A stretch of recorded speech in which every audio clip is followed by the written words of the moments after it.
Bom, pessoal, então prosseguindo aí com a análise do direito de passagem forçada. Falando do parágrafo 3º do artigo 1285 do Código Civil.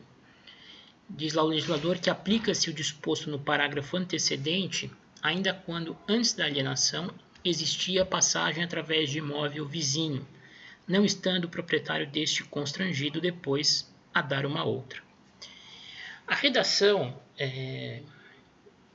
desse artigo, desse parágrafo 3º, especialmente, é bastante ruim. A do parágrafo 2º já é um pouco ruinzinha. Do parágrafo 3º, pior ainda. Então eu vou tentar resumir a vocês o que é a doutrina e a jurisprudência entendem a respeito desses artigos. Na realidade, o que o legislador quis dizer aqui foi o seguinte: olha, se eu procedo a uma venda de parte de um imóvel ou ao desmembramento de parte de um imóvel, e com isso me torno titular de um imóvel encravado, então eu tenho uma área grande e resolvo vender parte da área a alguém. Com isso, o imóvel que eu tinha, que antes tinha acesso à via pública, acabou ficando encravado. Nesse caso, entende-se que aquele que alienou ou dividiu o imóvel e acabou ficando com a parte encravada, não poderá exigir passagem dos demais vizinhos, mas tão somente daquele que adquiriu a outra parte do imóvel com acesso à via pública. A lógica é a seguinte: olha, eu não posso criar um encravamento para depois exigir de um vizinho que nada teve a ver com a situação o direito de passagem forçada pelo seu imóvel. Se eu crio o encravamento com a venda ou com a divisão do bem, eu somente poderia exigir passagem forçada do adquirente ou daquela pessoa que ficou com a parte do imóvel que tinha acesso à via pública. Espero que tenha ficado claro isso, tá, gente? Outra coisa importante.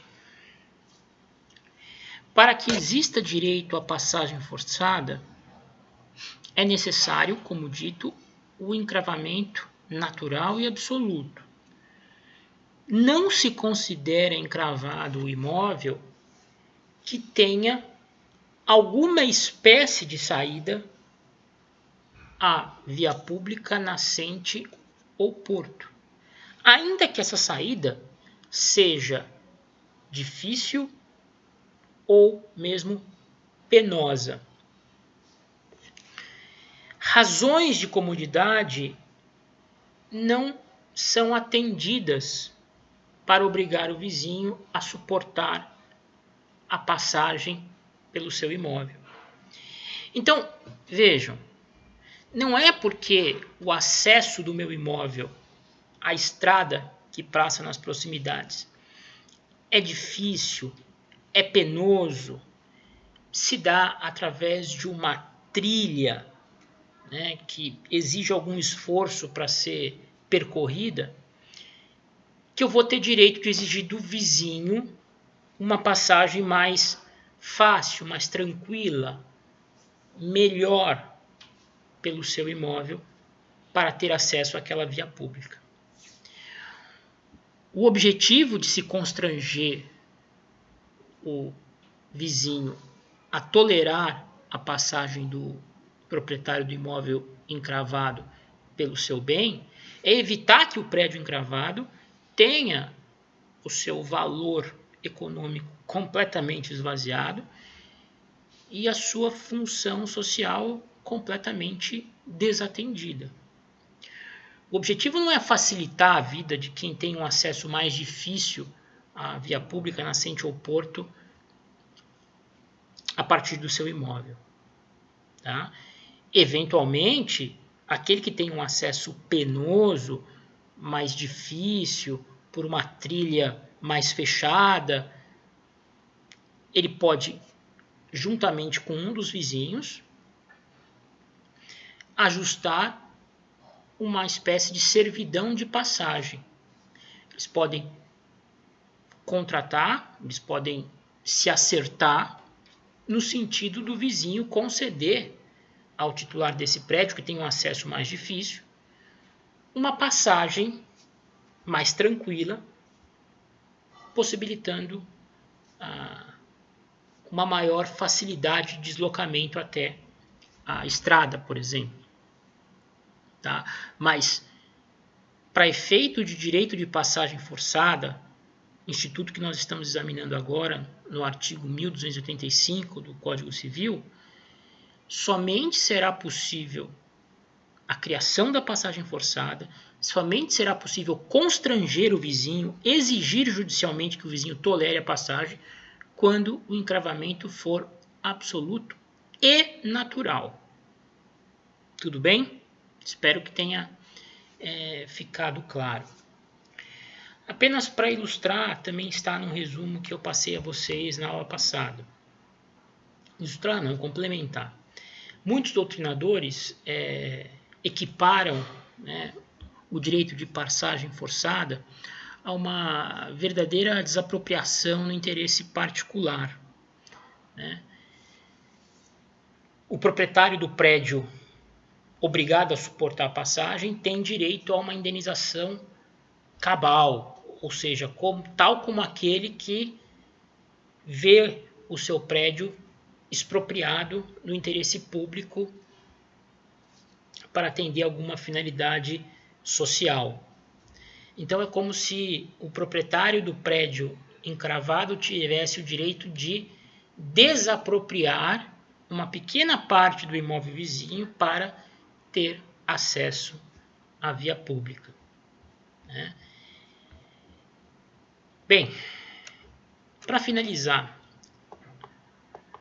a diferença entre a passagem forçada e a servidão de passagem.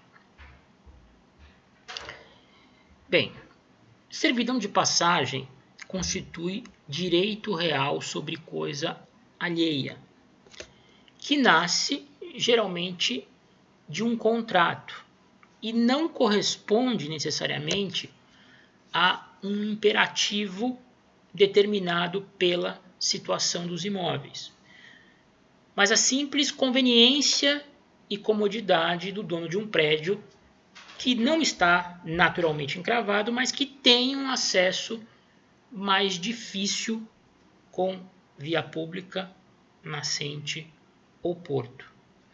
Passagem forçada é um direito que a lei assegura ao proprietário do imóvel absolutamente e naturalmente encravado, que pode exigir judicialmente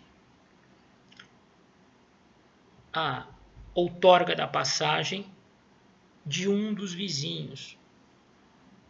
Então, enquanto a servidão de passagem tem um caráter consensual e visa um maior conforto do titular de um determinado prédio que tem um acesso mais difícil à via pública, o direito de passagem forçada é um imperativo legal. É algo que o proprietário pode exigir do vizinho, caso não obtenha isso consensualmente. A servidão de passagem, ela constitui um direito real sobre coisa alheia. Aquele que passa a ter direito à servidão torna-se proprietário do trecho que avança sobre o imóvel vizinho. Ele tem um direito real sobre uma coisa que não lhe pertence. Ele tem um direito real sobre aquele caminho que ele irá utilizar, passando pelo imóvel vizinho, para chegar à via pública. O direito de passagem forçada não institui direito real em favor do titular do prédio encravado. Ele não se torna, não passa a ter nenhum direito efetivo sobre o caminho a ser fixado para lhe permitir o acesso à via pública nascente ou porto. O imóvel continua integralmente pertencente ao vizinho e sem qualquer espécie de gravame real sobre ele, né? Então, é bom que isso fique claro. Bom, no próximo vídeo nós passamos a análise das disposições que tratam do direito de construir, tá bom?